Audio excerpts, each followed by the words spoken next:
नमस्कार दोस्तों। अक्सर हमसे कोई इंश्योरेंस एजेंट अगर मिलने आता है तो हमें ऐसा ही लगता है कि ये इंश्योरेंस बेचने आ रहा है। लेकिन क्या हमने कभी इसे अपनी सैलरी के साथ कैलकुलेट करके देखा है? तो आइए आज इसी कैलकुलेशन पे बात करते हैं और आपको ये बताता हूँ कि इंश्योरेंस हमारे लिए कैसे प्रॉफिटेबल है। लेट सपोज मान लीजिए कि आपकी सैलरी हर साल 5 लाख रुपए आपके अकाउंट में आती है।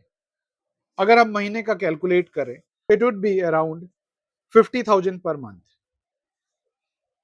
अगर इसी 5 लाख रुपए में आप किसी भी कंपनी से एक इंश्योरेंस करवाते हैं जो कि आपको महज आपकी सेहत के लिए अगर 10,000 रुपए सालाना लगता है, तो वो इंश्योरेंस कंपनी आपको उस 10,000 रुपए में 20 लाख रुपए तक का कवर देती है।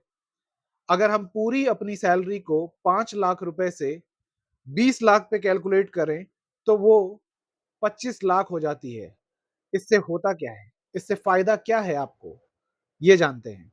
इससे फायदा ये है कि अगर आप अपने उस साल के ड्यूरेशन में बीमार पड़ते हैं या कोई भी गंभीर बीमारी आपको होती है, तो आपको अपने जो साल के 5 लाख रुपए हैं, उसको खर्च करने की ज़रूरत नहीं है, क्योंकि आपकी इंश्योरेंस कंपनी आपको 20 लाख रुपए तक की कवर देती है।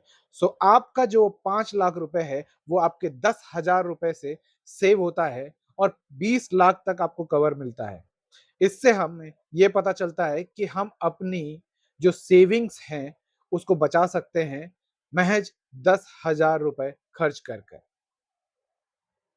तो क्या इंश्योरेंस लेना एक इंसान के लिए घाटे का सौदा है या प्रॉफिट का? ये सोचना आपको है।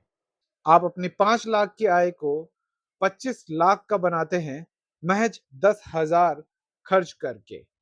ये आपका कॉल है कि आपको किस कंपनी से इंश्योरेंस लेना है और अपने आप को कितने अमाउंट तक सिक्योर करना है।